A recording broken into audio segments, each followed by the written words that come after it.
शारदराव आनंदी आनंदगडे जिकडे तिकडे चोहीकडे जिकडे एवढं काय झालं? एवढी आनंदात आहेस तू? शरदराव काय झालं नाही ते विचारा. बरं काय झालं नाही? शारदराव आज मी तुमच्यावर रागावणार नाहीये कारण मी खुश आहे. का बरं? शरदराव उद्या कमूने आतापर्यंत जे लपवून ठेवलं होतं ते सगळं ती सगळ्यांसमोर सांगणार आहे. म्हणजे तिला सांगावंच लागेल. आणि तिनं लपवून ठेवायचा प्रयत्न केला तरी मी आहेच की हळूच काड्या लावायला. मला घरातून बाहेर काढत होती काय? आता तुलाच घरातून बाहेर काढते का नाही ते बघ. उद्या तुझी वेळ आहे घरातून बाहेर निघायची. आणि सौरभ तर तिला घरातून बाहेर काढणारच. सौरभ का बाहेर काढेल? अहो तिच्याबद्दल सगळं कळल्यावर सौरभ थोडी तिला आपल्या घरात ठेवणार आहे. कमू आतापर्यंत तुझे जे काय लपवलंय ना त्या सगळ्याचा हिशोब होणार आहे. आता या घरावर राज्य केलं, भाईला आपल्या कब्जात घेतलं. मला तर काय वाटतं माहितीये का का भाईला ना तिनं मुद्दामच कोमाबाहेर येऊ दिलं नसेल. कारण तिला या घरावर सत्ता मिळवायची होती ना. पण कमू आता तुझी सत्ता गेली. शरदराव उद्या गंमत येणार आहे बरं का. उद्या खूप गंमत येणार आहे. अर्ध काम झालंय. आता उरलेलं अर्ध काम माझा मुलगा विश्वास पूर्ण करतो का नाही ते बघा. तरीच सकाळपासून दिसला नाही तो. कुठे गेलाय तो? त्याला एका मोठ्या मोहिमेवर पाठवले. कसली मोहीम? त्याला सपनाच्या मागे पाठवले. अगं कसली आई आहेस तू? आपल्या मुलाला मुलीच्या पाठीमागे पाठवतेस? तुमच्या जिभेला काही हाडे का हो? अगं तूच तर आता बोललीस ना. सपनाच्या मागे पाठवलंय म्हणजे सपनावर लक्ष ठेवायला पाठवले त्याला. कमूने काय चॅप्टरगिरी केलीये तुम्हाला माहितीये का? सपनाला आधीच पाठवून दिले आणि सगळ्यांना काय सांगते कधी तिच्या घरी गेलीये म्हणे. म्हणूनच मी विश्वासला तिच्या पाठीमागे पाठवले का जरा लक्ष ठेव का ती कुठे जातीये. उद्या जर कमूने काही लपवायचा प्रयत्न केला तर मी सपनाला सगळ्यांसमोर उभी करून कमूची खरी लायकी काय आहे ते दाखवण्याचा प्रयत्न करते का नाही तुम्ही बघाच. कला अगं हे सगळं कसं सुचतं तुला? नाही मम्मी ज्या गोष्टीसाठी तुला ओरडतात, तुला घराबाहेर काढतात, तीच गोष्ट परत करायला कशी सुचते तुला? तुला गुण्या गोविंदानं राहताच येत नाही का? गुण्या गोविंदानं राहता यावं ना म्हणूनच कमूला या घराबाहेर काढण्याचा प्लॅन केलाय बरं का मी. आणि मला या घरात फक्त राहायचं नाहीये, घरावर ताबा मिळवायचा आहे मला. तूच मम्मीच्या ताब्यात जाऊ नकोस म्हणजे झालं. तुम्ही गप्पा बसा. आता फक्त मी उद्याच्या दिवसाची वाट बघते. एकदा का सत्य समजलं का सौरभ आणि कस्तुरीचे चेहरे कसे होत आहेत ते बघायचंय मला.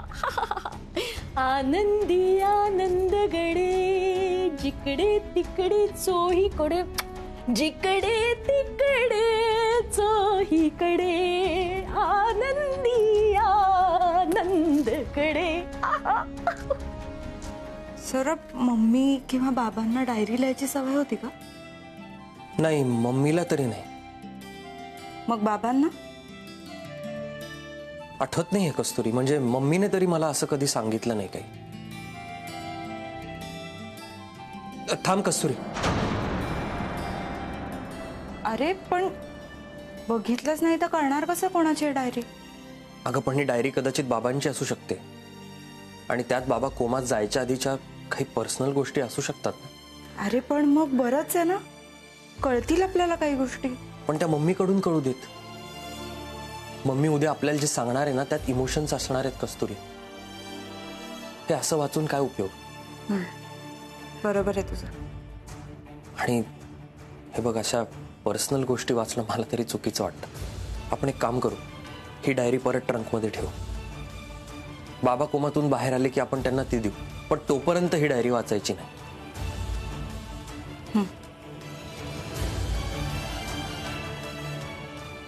सॉरी, ही डायरी अशी एकदम उघडायला नको होती.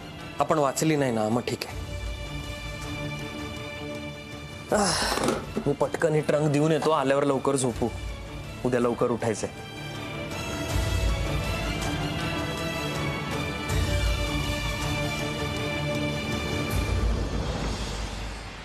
बाबा, तुम्हाला प्रश्न पडला असेल ना की आपण असं सकाळी सकाळी कुठे जातोय. पण आज आपण कुठेही जात नाही बरं का बाबा. आजचा दिवस आपल्या सगळ्यांसाठीच खूप महत्वाचा आहे, एस्पेशली तुमच्यासाठी. आज मम्मी सगळ्या तुम्हाला जुन्या आठवणी परत आठवून द्यायचा प्रयत्न करणार आहे. ती सगळं सांगणार आहे, म्हणजे तुम्हाला सगळं आठवेल आणि आम्हालाही सगळं कळेल. हो ना. आणि त्या आठवणी सांगताना मम्मींना सुद्धा त्यांचे जुने दिवस आठवतील. तो साधेपणा, प्रामाणिकपणा, घरातल्या प्रत्येक माणसाविषयी वाटणारं प्रेम आणि अजून बऱ्याच गोष्टी कळतील आपल्याला. आणि अशा वेळेला आपण त्यांच्या बाजूने उभं राहायला पाहिजे. नक्कीच कस्तुरी, मी आधी सांगितले, मला या गोष्टीचं अजिबात वाईट वाटत नाही की माझी मम्मी आधी कोण होती. इनफॅक्ट मला या गोष्टीचा अभिमान आहे की ती माझी मम्मी आहे. कदाचित मम्मी ज्या गोष्टी आपल्यापासून लपवतीये ना, त्याच सगळ्या गोष्टी आपण आता समोर आणण्याचा प्रयत्न करू. साहजिकच येणार आहे, दडपण येणारच. मम्मी सारख्या एवढ्या कणखर बाईला आपण आधी कोण होते सांगताना कदाचित थोडी लाज वाटत असेल किंवा भीती वाटत असेल. कस्तुरी, पण आपण समजून घेऊ. आणि मला ती आधीची मम्मी जास्त आवडेल. तिला बाहेर यायला एवढा वेळ का लागतोय? अरे, त्यांचं आवरून येतच असतील ते.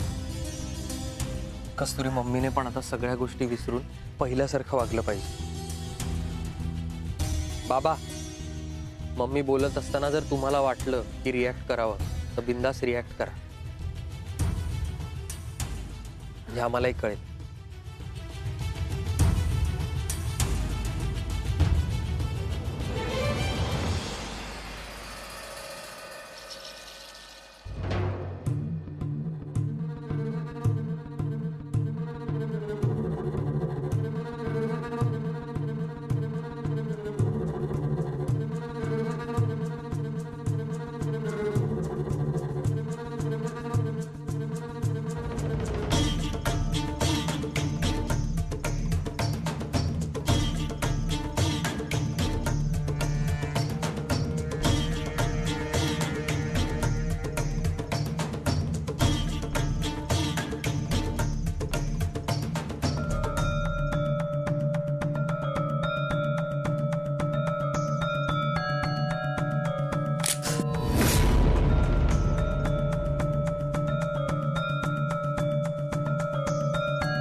आठवतंय ना सगळं?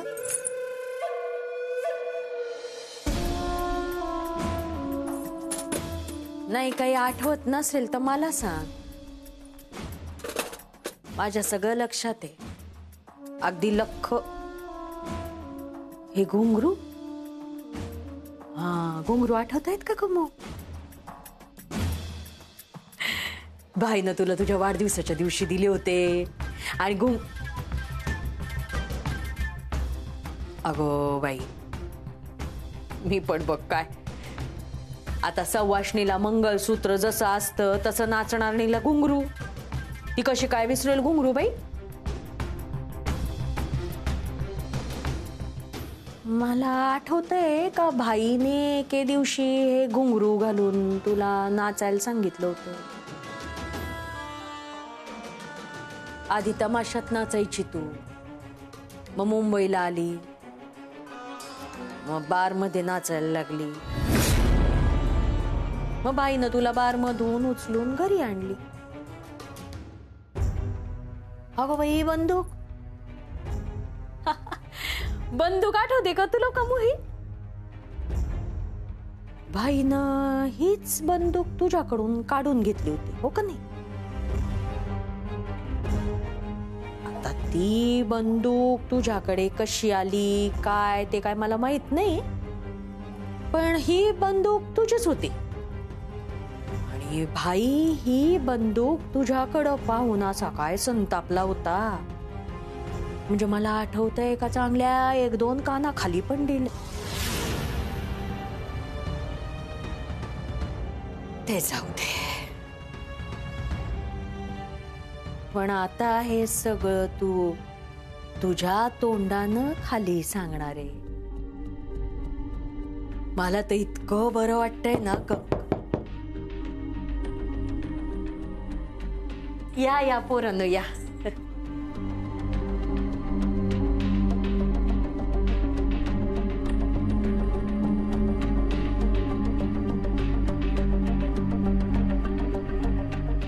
मम्मी येत आहे ना खाली? आम्ही तुमचीच वाट बघतो.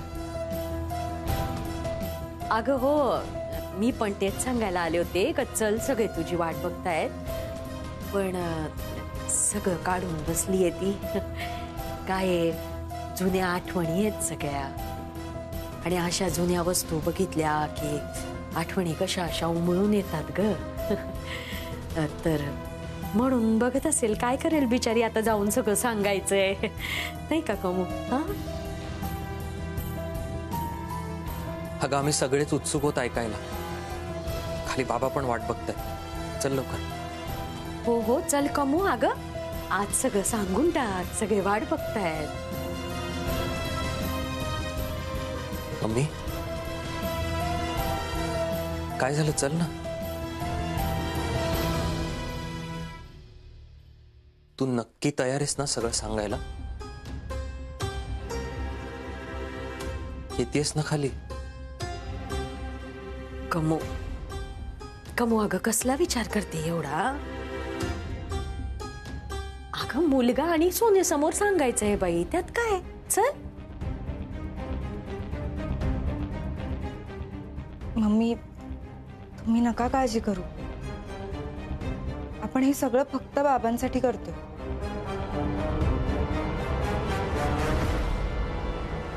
सौरभ, मला येळ लागत जरा. काय झालं? तू तू नक्की सांगणार आहेस ना सगळं? सांगणार, 100% सांगणार. मम्मीनं शब्द दिला की दिला. हो ना. अगं मग चल ना, सांग सगळ्यांना, म्हणजे कसं सगळे मला ऐकतील. त्याआधी बाईशी बोलायचंय. अगं म्हणजे कसं आहे, सगळ्यांची बोलशील आणि मला मग फक्त माझ्या बाईशी एकट्यानं बोलायचंय. अगं पण आत्या ऐक ना, तिला जर फक्त बाबांशी आधी बोलायचं असेल तर बोलू दे. मी बाबांना खोलीत घेऊन येतो. चल. तुम्ही जा पुढे, मी येतेच. मला एकटीला बसायचंय. मी थांबते तुझ्या बरोबर. कसं आहे, कशाला? दोघं चाललेत ना ते, जाणं. मग मला जरा एकटीला बसायचं. अगं म्हणजे असं आत्या ती म्हणतीये ना. ठीक आहे मग, तू आधी बोल बाबांशी. मी आत्ता जातो आणि त्यांना खोलीत घेऊन येतो. चल कस्तुरी.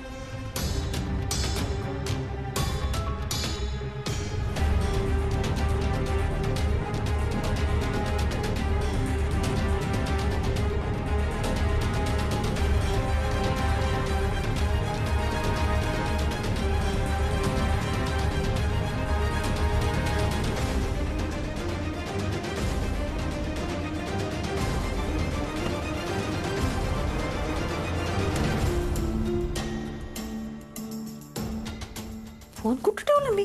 इथंच तर ठेवून गेलो.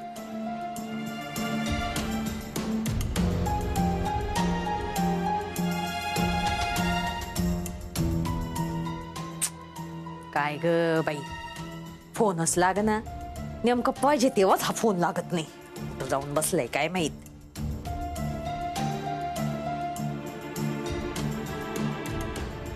त्याला काय झालं?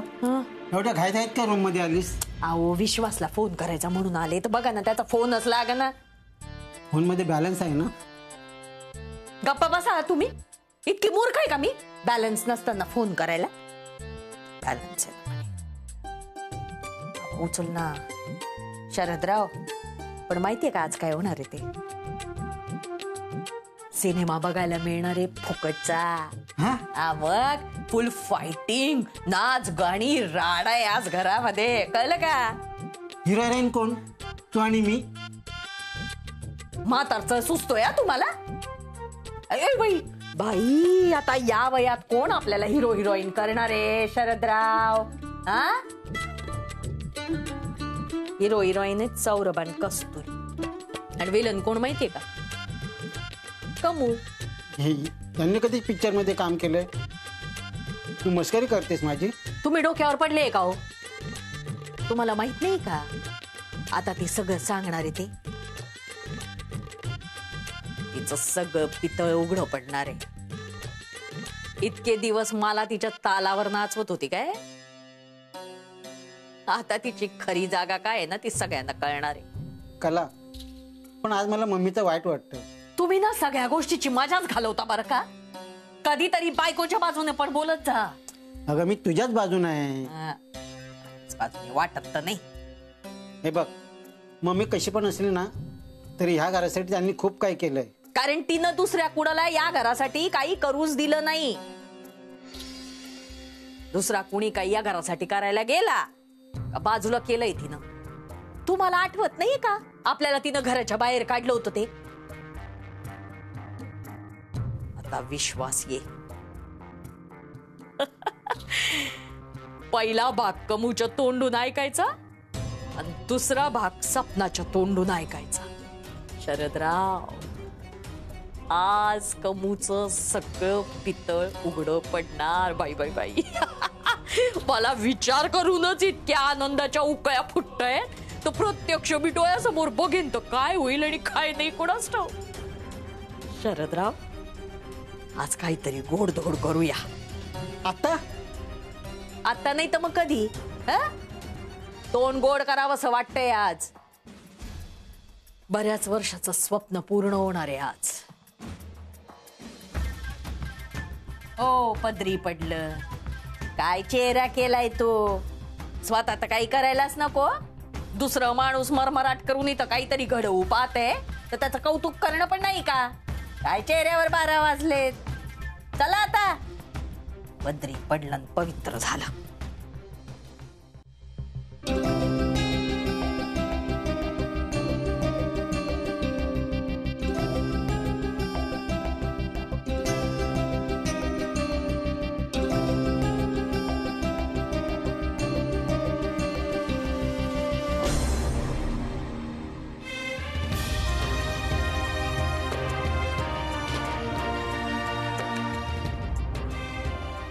घरात काय चालू आहे माहितीये का तुला? ये बाय.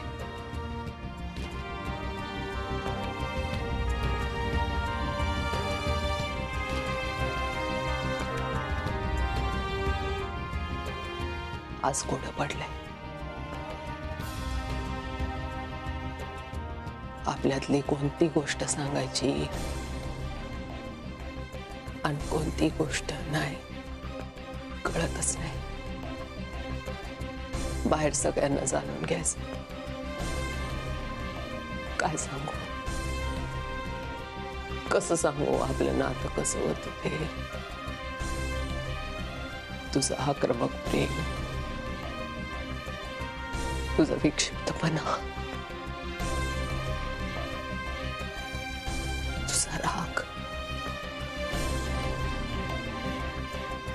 रागाच्या भरात माझ्यावर हात उचलला.